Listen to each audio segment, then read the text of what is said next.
The deadliest tsunami in Hawaii's history did not begin in the tropics, but thousands of miles away in one of the harshest, most remote places on Earth, the Aleutian Islands of Alaska. In the early morning hours of April 1st, 1946, at precisely 2:29 a.m. local time, the seafloor beneath the North Pacific ruptured with astonishing force. This was not an ordinary earthquake. Modern studies estimate it at a magnitude of 8.6, striking less than 10 miles beneath the ocean floor. What made it unusual was its type. It was a so-called tsunami earthquake, meaning the shaking felt on land was not as violently sharp as one might expect from such a large magnitude. Instead, the rupture involved a slow, massive heave of the seafloor, vertically thrusting water upwards in a way that was especially efficient at generating tsunamis. The rupture displaced the seafloor by as much as 40 feet in some places. That sudden movement acted like an enormous paddle slapping the Pacific Ocean, sending out a train of tsunami waves in every direction. Out in the deep ocean, these waves were nearly invisible, stretching over 100 miles from crest to crest and standing only a few feet tall. Ships at sea would have barely noticed them, perhaps only a gentle lift beneath their hulls. But while nearly imperceptible on the surface, the waves were moving at extraordinary speeds, racing outward at up to 500 miles per hour, the velocity of a modern jet aircraft. The first catastrophic proof of this tsunami's power came only minutes after the earthquake. On Unimak Island in Alaska, the 5-story Scotch Cap lighthouse, a reinforced concrete structure thought to be nearly indestructible, was obliterated. The wave that struck the station was later estimated to be more than 130 feet high. The tower and all 5 men stationed there were swept completely away, leaving nothing but fragments scattered across the coastline. That towering wall of water was only the beginning. The rest of the tsunami continued silently southward, across 2,400 miles of open ocean, carrying with it the energy of the Earth's violent convulsion. In its path lay Hawaii, completely unaware, with no system of warnings, no sirens, and no preparation for what was already on its way. By the time dawn broke on April 1st, 1946, Hawaii was carrying on with ordinary life. Radio stations filled the air with morning broadcasts, fishermen readied their boats, and school children made their way to class. There were no sirens, no bulletins, and no hint of the disaster rushing toward the islands. The journey of the tsunami from Alaska to Hawaii had taken just under 5 hours, but without a warning system, no one knew it was coming. At about 7 a.m., the first waves reached the Big Island's northeastern coast near Hilo. Witnesses later described how the ocean withdrew suddenly, exposing coral reefs and seafloor that were never seen dry. Moments later, the sea came roaring back. The initial surge was estimated to be more than 30 feet high, crashing inland with a force capable of uprooting massive trees and tossing cars like toys. Entire neighborhoods were engulfed in seconds. The devastation was worst in the town of Hilo, which faced the waves head-on. Wooden homes splintered into pieces, businesses were smashed apart, and rail lines were ripped from the ground. Some of the heaviest losses occurred at schools, where the timing of the waves coincided with children just arriving for their morning lessons. Buildings collapsed or were swept away, leaving chaos and fear in their wake. Elsewhere on the Big Island, plantations and small villages suffered immense destruction. In Laupaho'o, a wave surged deep into the valley, leaving behind shattered homes and scattered belongings. Survivors recalled the terrifying roar of the water, followed by silence, as entire families were lost to the sea. The waves did not stop with the Big Island. As the tsunami radiated outward, other islands were struck in succession. Maui, Oahu, and Kauai each endured surges that devastated low-lying coastal areas. Harbors were destroyed, boats were sunk or flung ashore, and bridges were washed away. Across the island chain, the tsunami left behind a trail of wreckage that stunned Hawaiians, who had never before experienced such a catastrophe. The people of Hawaii were left bewildered. No storm clouds had been seen, no winds had howled, and yet the sea had risen out of nowhere to destroy entire communities. What they could not yet know was that the waves they had just endured were part of one of the most destructive natural disasters ever recorded in the island's history. When the waves finally receded, the true scale of the tragedy began to emerge. Across Hawaii, the tsunami claimed the lives of more than 150 people, with the greatest number of deaths occurring on the Big Island. Hilo alone saw dozens of families torn apart and small coastal villages lost entire generations. The community of Laupaho'o was especially devastated. where 24 people, including schoolchildren and teachers, were killed when the wave swept through the school grounds. Many survivors described the experience as both sudden and surreal. Some were carried hundreds of feet inland by the water, clinging to the floating debris in desperate attempts to stay alive. Others managed to scramble to higher ground only to watch helplessly as their homes, workplaces, and loved ones disappeared beneath the churning sea. The stories of survival would later become part of the island's collective memory, passed down as solemn reminders of nature's power. The physical destruction was immense. Nearly every waterfront business in Hilo was destroyed, leaving the town's economy crippled.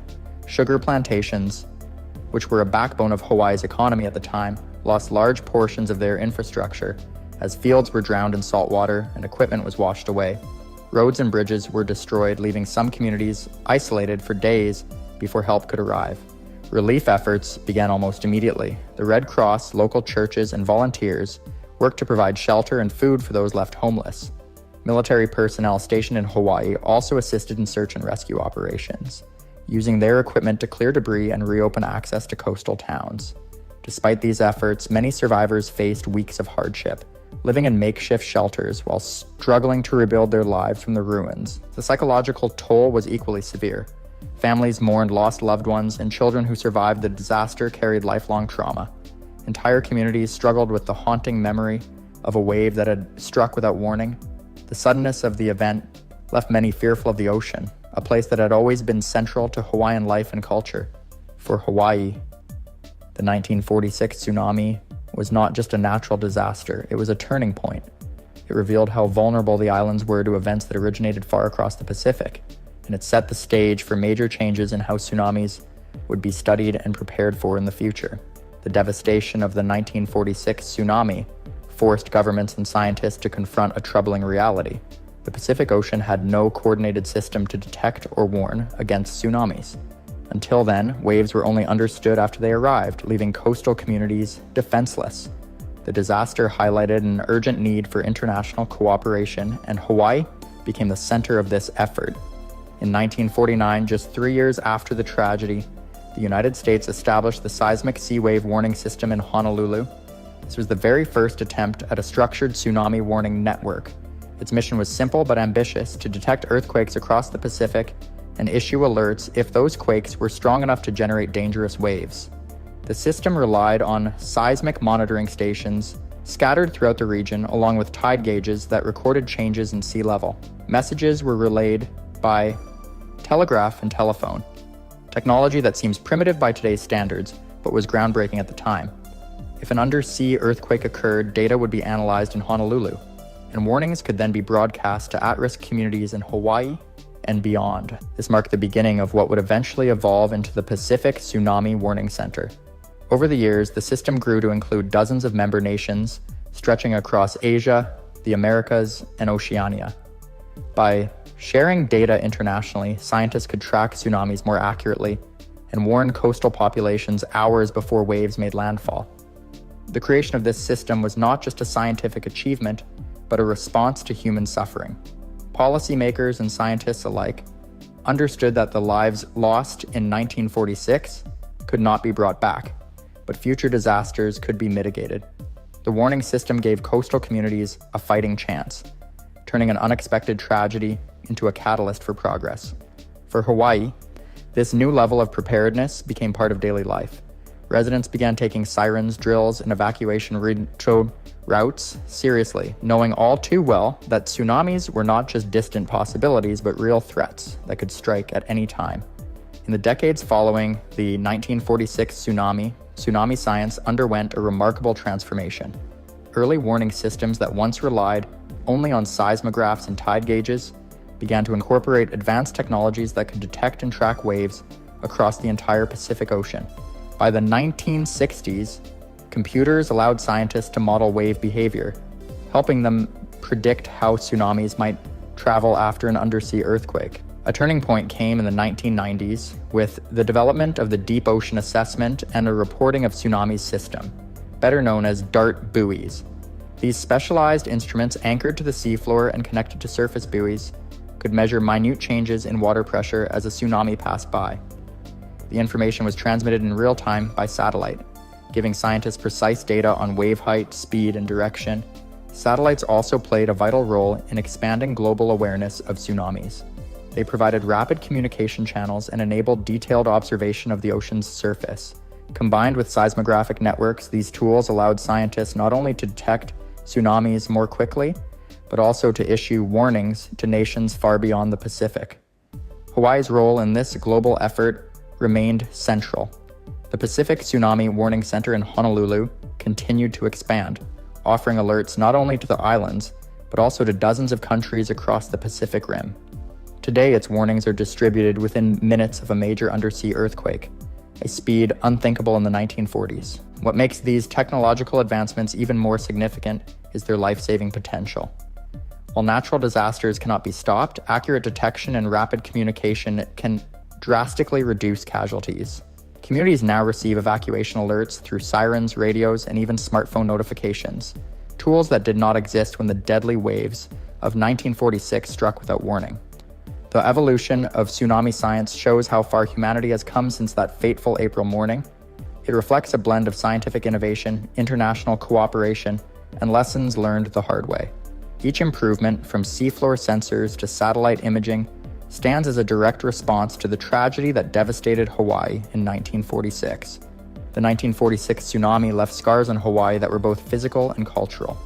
Entire shorelines were reshaped, and many coastal communities had to rebuild from nothing. Yet, beyond the destruction, the event became a defining moment in the island's collective memory. Stories of survival, loss, and resilience were passed down through families, ensuring that the lessons of that day would never be forgotten. Schools across Hawaii eventually began incorporating tsunami education into their programs, teaching children evacuation routes and the importance of seeking higher ground. Sirens were installed along beaches and towns, becoming a familiar part of life on the islands. For residents, the sound of those sirens served not only as a warning system, but also as a reminder of the tragedy that claimed lives decades earlier. Memorials were created to honor those who were lost, particularly in the hardest hit areas of Hilo and Laupahoehoe. These quiet places of remembrance connect today's communities to the experiences of those who endured the waves in April of 1946. Each ceremony held there reinforces the importance of vigilance in the face of natural disasters. Globally, the disaster influenced how nations prepared for tsunamis. It highlighted the need for cooperation between countries sharing the Pacific Ocean, eventually leading to international warning networks that now safeguard millions of people. The memory of what happened in Hawaii played a major role in shaping that system. Today, the 1946 tsunami is remembered not only as one of the deadliest natural disasters in Hawaii's history, but also as the catalyst for life-saving advancements. The lessons learned from that day continue to guide preparedness efforts around the world, reminding us that while the ocean brings life and beauty, it also carries unimaginable power. The story of the 1946 tsunami ultimately stands as both a warning and a testament to resilience. It reminds us that vigilance, preparation, and respect for nature are the best defenses against forces far beyond human control. In the years following the end of the Second World War, Texas City was seen as a symbol of American prosperity and progress. Located along the Gulf Coast on Galveston Bay, it had quickly become an industrial powerhouse fueled by its growing network of chemical plants, oil refineries, and a busy deepwater port. The constant hum of machinery, the sight of smoke rising steadily from refinery stacks, and the clanging of steel against steel were all considered signs of economic promise. Families had moved there from across the country, drawn by good wages and steady work in a region that seemed destined to shape the nation's future. The port was central to this success, exporting materials that supported rebuilding efforts in Europe and supplying fuel to power post-war expansion across the United States. Every ship that docked in Texas City represented jobs, opportunity, and civic pride. Tied to the pier in mid-April was a French vessel named the SS Grand Camp. It had arrived to load a chemical that at the time was considered harmless and beneficial. This chemical was ammonium nitrate fertilizer, produced to help revive crops in war-torn countries overseas. Thousands of tons of it were being packed tightly into the ship's cargo holds, sealed in paper sacks stacked high in the dim and confined interior. The product had been widely used for agriculture and was transported regularly through the ports across the world. In Texas City, it was viewed simply as another export, ordinary, unthreatening, and profitable. There was no alarm and no sense of danger. Yet while the town moved through its normal morning routine, changes were already happening deep inside the cargo hold of the Grand Camp. Temperatures were rising, the chemical was beginning to react, and a chain of events had quietly begun, one that would soon transform an ordinary working port into the site of a national tragedy unlike anything the country had ever witnessed. By early morning, faint wisps of smoke began to rise from the cargo hold of the SS Grand Camp. Crew members attempted to control the smoldering chemical by closing the hatches and injecting steam into the hold, hoping to smother the heat. This was a common practice at the time for preventing fires, but ammonium nitrate did not behave like ordinary cargo. Instead of cooling the smoldering material, the steam accelerated the chemical reaction, causing internal pressure to rise. On the dock, longshoremen and port workers noticed the ship's metal sides beginning to bulge slightly, an unusual sign that something was building inside the sealed compartments. Despite the smoke, there was no immediate evacuation. Children were on their way to school. Office workers had just sat down at their desks. Many residents, curious about the smoke, walked toward the waterfront to get a better view. Some recalled hearing popping sounds coming from the ship's interior, a warning sign that went unrecognized. Moments later, at approximately 9 a.m, the chemical reached a critical temperature. The Grand Camp erupted in a catastrophic explosion, sending a massive fireball into the sky and shaking the ground with the force of a small wartime bomb. Witnesses miles away reported seeing windows shatter and debris falling from the sky.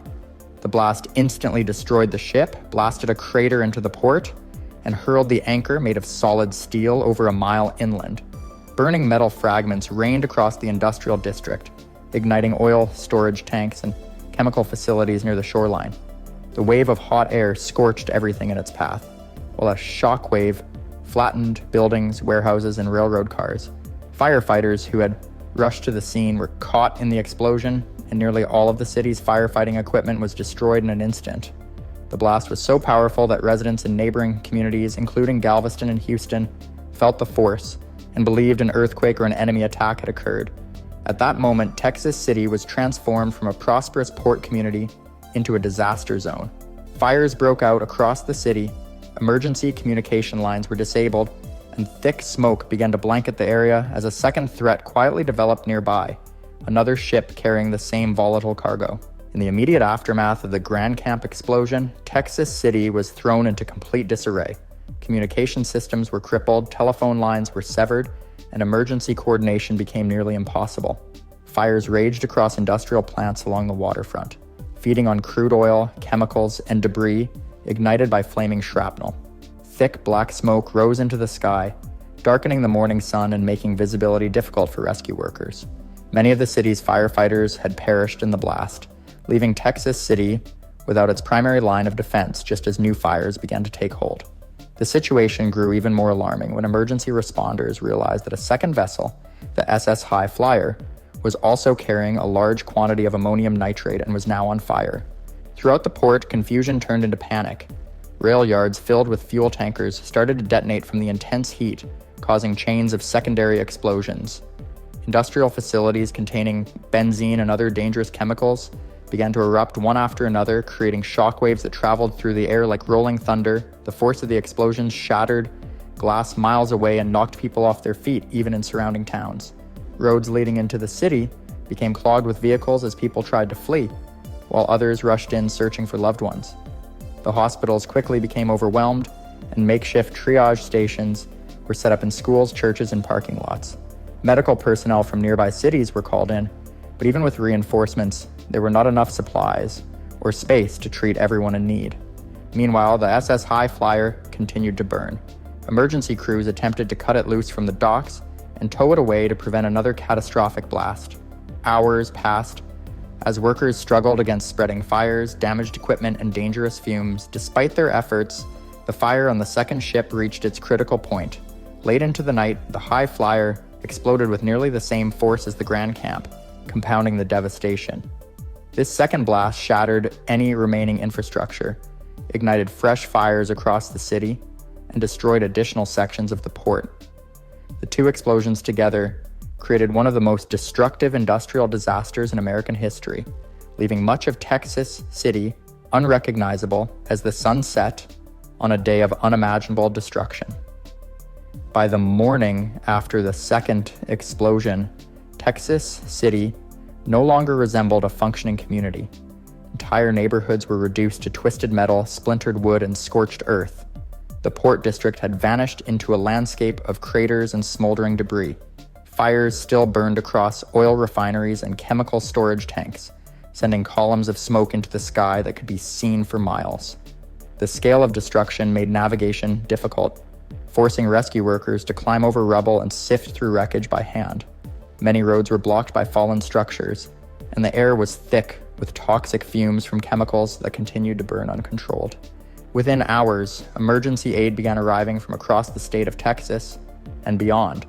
The American Red Cross established supply stations, providing food, clothing, and medical equipment to survivors. The United States military deployed personnel to assist with recovery efforts, bringing heavy machinery to clear debris and search for missing persons. Temporary morgues were constructed as the death toll rose steadily, with victims identified from personal items because official records had been destroyed. Families searched silently among the ruins, hoping to find any sign of their loved ones. Despite the massive response, there were not enough hospital beds, and many injured citizens had to be transported to cities such as Galveston and Houston for treatment. The disaster also triggered widespread environmental damage. Chemicals spilled into Galveston Bay, killing fish and disrupting the ecosystem. Burning oil flowed into waterways, creating floating slicks that caught fire and spread flames along the shoreline. Air quality was severely compromised, forcing residents to cover their faces with cloth to breathe. Livestock that survived the explosions began to suffer illness from contaminated water sources. In some areas, fires burned for nearly a week before finally being brought under control. Texas City became a scene of continuous emergency operations, with rescue, cleanup, and humanitarian efforts running simultaneously around the clock. As authorities began to assess the situation, it became clear that thousands of people had been left homeless. Entire blocks of houses had been flattened, and what remained was unsafe to inhabit. The loss of infrastructure meant that electricity, water, and sanitation systems were inoperable. The federal government declared the disaster one of the most severe in the nation's history, prompting a large-scale coordinated relief effort. Yet even as the fires were gradually extinguished, the people of Texas City were only beginning to comprehend the full extent of what had happened. The final challenge lay ahead, rebuilding lives, restoring the city, and seeking answers about how such a catastrophe had been allowed to occur. In the months that followed the Texas City disaster, investigators from federal and state agencies examined every detail of the explosions to determine the root cause. The use of ammonium nitrate as cargo was not new, but this catastrophe exposed the dangers of transporting it in bulk without proper safeguards. Reports confirmed that the chemical had been stored in paper sacks within a sealed cargo hold, creating ideal conditions for a rapid buildup of heat and pressure. The disaster prompted widespread scrutiny of industrial safety regulations and forced lawmakers to confront the lack of oversight in maritime shipping and chemical handling. What emerged from these investigations would permanently reshape emergency planning and industry standards across the United States. The human cost was staggering. Thousands were injured, and the official death toll climbed into the hundreds, though the true number was likely higher due to unidentifiable remains. Entire families were lost. The city faced a long and painful rebuilding process that would take years to complete. Donations poured in from across the country, and charitable organizations helped provide temporary housing and basic necessities. Texas City's citizens, many of whom had lost loved ones, homes, or livelihoods, came together in acts of resilience and determination. Despite overwhelming grief, they refused to abandon their community. Legal battles soon followed. Survivors and families of the deceased filed lawsuits against the United States government, arguing that the ammonium nitrate had been manufactured and shipped without adequate warning of its explosive potential. This led to a landmark Supreme Court case that ultimately ruled against the claimants, citing government immunity. Even though financial compensation was limited, the case brought national attention to the responsibilities of both government agencies and private industries in preventing such disasters. This attention spurred changes in federal law that required clearer labeling, improved packaging, and stricter regulation of hazardous materials. Over time, the Texas City disaster came to be known as one of the deadliest industrial accidents in American history. It served as a turning point for workplace safety, disaster response, and chemical regulation. Communities across the nation began implementing evacuation plans, emergency drills, and hazard awareness programs to prevent similar tragedies. Refineries and chemical plants upgraded their safety protocols, and the shipping industry adopted new standards for the storage and transportation of explosive materials. Though the city eventually rebuilt, the memory of that day remained etched into its identity. The legacy of the Texas City disaster was not one of destruction alone. It was also a story of transformation. Out of unimaginable loss came significant progress in public safety, emergency management, and industrial accountability. The disaster served as a permanent reminder of the consequences of complacency and the importance of preparedness. Texas City rebuilt stronger, and its story continues to stand as a powerful lesson of how a single event can change the course of a nation's history. In December of 1944, Toronto was hit by a snowstorm that would go down in history as one of the most intense and disruptive the city had ever seen. The storm began on Sunday, December 10th, and continued until Wednesday, December 13th, blanketing the city in a thick layer of snow. The storm was so powerful that it brought life in Toronto to a complete standstill. The snow piled up quickly, with estimates saying that the city received between 12 and 30 inches, or 30 to 76 centimeters of snow in just 3 days. The snowstorm wasn't just a lot of snow.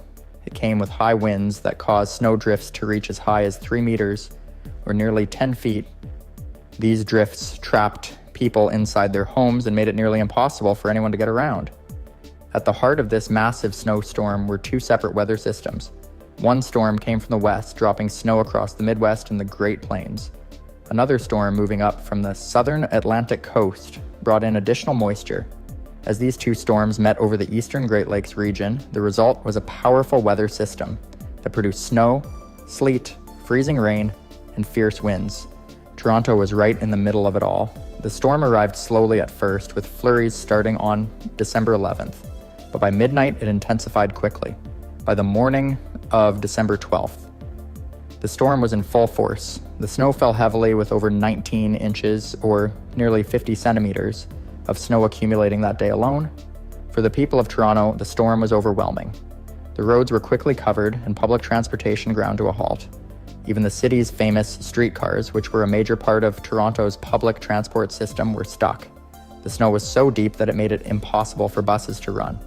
And commuter train services were also disrupted. At one point, it was reported that only the Yonge, King, and Queen streetcar lines managed to stay in operation. But even then, the service was slow, and the snow kept filling in the cleared tracks. Schools and businesses closed as the city struggled to cope with the snowstorm. The University of Toronto, the Toronto Stock Exchange, and many department stores remained shut for the day. In fact, an estimated 80% of businesses in the city didn't open on December 12th. The local newspapers, such as the Toronto Daily Star and the Globe and Mail, had their operations affected as well. On December 12th, the Toronto Daily Star published only a limited number of copies, and the Globe and Mail had to cancel its December 13th edition entirely. Emergency services were overwhelmed by the storm. Ambulances, fire trucks, and other emergency vehicles couldn't get through the snow to reach those who needed help. People who were stranded in the snow were left waiting for hours, and emergency response times were slow. Hospitals became overcrowded with patients, and the Red Cross set up shelters to assist those in need. At one point, workers of the Victory Aircraft Factory in Malton, located just outside Toronto, were stranded for over 12 hours due to snowdrifts that completely blocked the road to their homes. Some workers had to spend the night in nearby schools and service stations as they waited for the storm to let up. It wasn't just workers in industrial areas that were affected. Entire neighborhoods found themselves isolated by the heavy snow. In addition to the danger the snow brought, the cold temperatures also posed a serious threat. Power lines were snapped by the wind, leaving many homes without electricity. For some, the lack of power meant no heat during a brutal winter storm. To make matters worse, many of the city's water pumps froze, and this further threatened the water supply. With grocery stores and businesses closed and the roads blocked, food deliveries into the city were severely limited. By December 12th, only 3% of the usual milk supply was able to reach Toronto. To make sure residents had enough, the mayor had to request people to limit their consumption of milk and bread. Emergency food supplies were distributed to fire halls, where people could purchase what they needed. It was a tough time for the people of Toronto, but this was just the beginning of the storm's impact. As the snow continued to fall, it soon became clear that this was going to be one of the most severe storms in Toronto's history, and it would take days, even weeks, for the city to recover. As the storm raged on through December 12th, the situation in Toronto grew more desperate. The city's streets were buried under thick snow, and residents found themselves trapped in their homes or stranded wherever they happened to be. With snowdrifts piling up as high as 3 meters, moving around the city became almost impossible. The government declared that only essential services could be active, and the mayor urged people to stay home unless they absolutely needed to be out. For many, this was not just an inconvenience, it was a crisis. By the morning of December 13th, Toronto had received more than 22 inches or 57 centimeters of snow, and it was clear that the storm wasn't going to let up anytime soon. The wind picked up, making the snow blow even harder, and temperatures continued to plummet, turning everything into a frozen, treacherous landscape. Those who had already been stranded the day before found themselves completely stuck, unable to even get to a store or find warmth. Emergency vehicles and ambulances could barely navigate the snow, and people began to worry about running out of essential supplies like food and fuel. Transportation throughout the city was halted. Only a small number of streetcar lines managed to remain open, but even those had trouble keeping up with the ever-deepening snow. For residents who depended on buses to get around, service was completely suspended. Commuter train services were almost completely blocked, leaving entire neighborhoods isolated. Suburbs like Weston, Leaside, and Long Branch became cut off from the rest of the city, and those stuck in these areas were unable to get help. In some cases, workers were stranded in factories or other workplaces as the roads became impassable. With so many businesses and services closed, the city's ability to function began to break down. Factories that were vital to the war effort, like the Victory aircraft plant in Malton, were unable to run because workers couldn't get to work. In fact, some employees found themselves trapped for over 12 hours, spending the night in schools and nearby service stations. The city was essentially on lockdown, with no way to bring in the supplies needed to maintain daily life. The supply of essential goods, especially food and milk, was dangerously low. The snowstorm didn't just impact businesses and transportation. It also affected Toronto's hospitals and emergency services. With ambulances unable to get through to transport patients, hospitals became crowded with people who were injured or sick. The emergency rooms were overflowing, and doctors and nurses worked tirelessly to care for everyone. The storm also kept people inside their homes for longer periods, making it more difficult to deal with common winter illnesses or injuries. The situation was further complicated by the power outages caused by the storm. As the winds picked up, trees and power lines were knocked down, leaving much of the city without electricity. The cold made it almost unbearable for those stuck without heat, and with no way to cook food, many were left depending on whatever supplies they had left in their homes. By the evening of December 12th, the mayor issued a public request for residents to conserve food and water, asking that everyone be cautious about how much they consumed until supplies could be brought back into the city. Despite the massive effort to dig out from under the snow, some neighborhoods remained completely blocked with little to no access. People in these areas had to wait for emergency crews to clear the roads, and it wasn't until December 14th that most suburban bus and train services were finally restored. The roads were still covered in snow, and the snow drifts that had buried the streets made travel slow and dangerous. It became clear that this wasn't just a snowstorm, it was a disaster, and it would take much longer for Toronto to recover than anyone had expected. Yet despite the overwhelming challenges, there were signs of hope. People came together, helping their neighbors and working as a community to make it through the storm. The storm was a true test of Toronto's resilience, and even as the city struggled to clear its streets, the citizens' efforts and solidarity during these difficult days would go down in history as an example of the strength of a community in the face of adversity. The people of Toronto would never forget the Great Snowstorm of 1944, as it left a lasting impact on the city and its people, forever changing how they approached future winter storms. By December 15th, Toronto was still reeling from the aftermath of the Great Snowstorm of 1944. Though emergency services and snowplows were making progress in clearing the roads, many areas remained inaccessible. The weight of the snow on rooftops, coupled with the freezing temperatures, caused serious damage across the city. Buildings were collapsing and infrastructure was under immense strain. The municipal government urged residents to stay indoors and not attempt to shovel snow or clear block streets, as the danger of further damage was high. The weather didn't show any signs of relenting. On the morning of December 16th, a new wave of snow began to fall, compounding the already chaotic situation. The city had now been blanketed in over 28 inches of snow, nearly 70 centimeters. The accumulation continued to grow, and the heavy snow resulted in widespread roof collapses in both residential and commercial buildings. Emergency responders had to rush to affected areas, trying to rescue people trapped under fallen debris. It was a race against time, as the freezing temperatures meant that hypothermia and frostbite were major concerns for those caught in the wreckage. In some neighborhoods, residents took matters into their own hands, organizing makeshift rescue teams to help dig out the snow and assist those who were unable to do so themselves. These acts of kindness became a common sight across the city, as people braved the freezing conditions to help one another. The city's hospitals were still overwhelmed with patients, and the lack of medical resources was becoming an increasing concern. Some patients had to be transported by snowmobile or horse-drawn sleds due to the difficulty in getting an ambulance through the snow. Despite these efforts, the healthcare system struggled to keep up with the growing number of injuries, illnesses, and medical emergencies. The storm also had a profound impact on the city's schools. Many schools across Toronto were closed, and students were kept at home for longer than usual. With transportation services still not fully restored, teachers and administrators struggled to reach schools, and even if they managed to make it, the lack of power in many buildings made it impossible to carry out normal classes. For several days, children remained at home, with parents trying to keep them safe and warm as the storm continued. With supply lines still cut off, food shortages were becoming more apparent. Grocery stores had limited stock, and the long lines for what few items were available were a daily occurrence. Residents had to ration what they had, as there was no clear timeline for when regular deliveries would resume. While some stores remained open, they could not offer much in the way of fresh produce or perishable goods.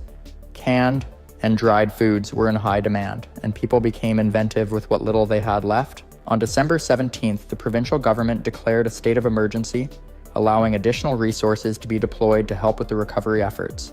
Plows worked in shifts, clearing major routes and attempting to open up access to the suburbs, but even after days of relentless work, many of the streets remained impassable. The sheer scale of the snowstorm had caught everyone by surprise, and it was evident that it would take weeks to fully recover.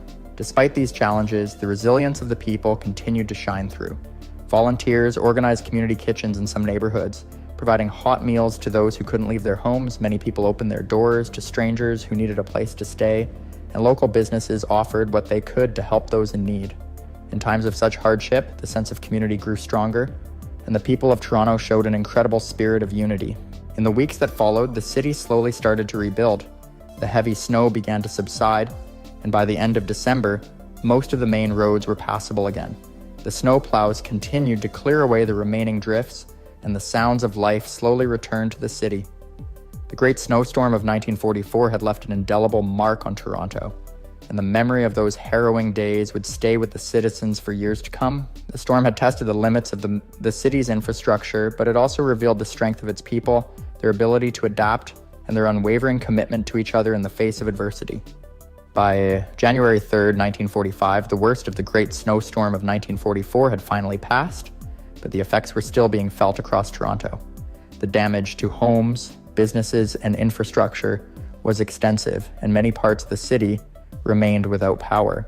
With recovery efforts still ongoing, city officials focused on restoring essential services, but the challenges seemed endless. In the aftermath of the storm, numerous organizations came together to assist in the relief efforts, each doing their part to rebuild the city. Emergency shelters had been set up throughout the city, providing temporary housing to those whose homes had been destroyed or rendered uninhabitable due to collapsed roofs.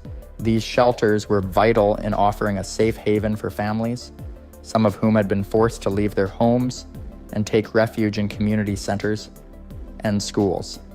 The government, as well as the charitable groups, organized relief programs to distribute food, clothing, and basic supplies to those in need. Volunteers worked tirelessly, often braving the cold to help families access what little food and water remained available. Despite the hardships, the people of Toronto continued to demonstrate resilience. Many residents took it upon themselves to check on their neighbors, especially the elderly and vulnerable, making sure that they had access to food and warmth. Some individuals set up informal neighborhood repair teams, assisting those whose homes had suffered significant damage. In a city where many families had already been struggling before the storm, this sense of solidarity was crucial to the community's survival in the months that followed. At the same time, the city faced significant challenges in restoring transportation. The public transit system, which had been a vital part of daily life before the storm, was still in disarray. Snowdrifts remained on many tracks, and buses and streetcars were limited in their ability to navigate the blocked streets. The few vehicles that were able to make it through the snow did so with great difficulty. It wasn't until the second week of January that normal bus routes and streetcar services were gradually reestablished, allowing people to resume their daily routines, though the process was slow.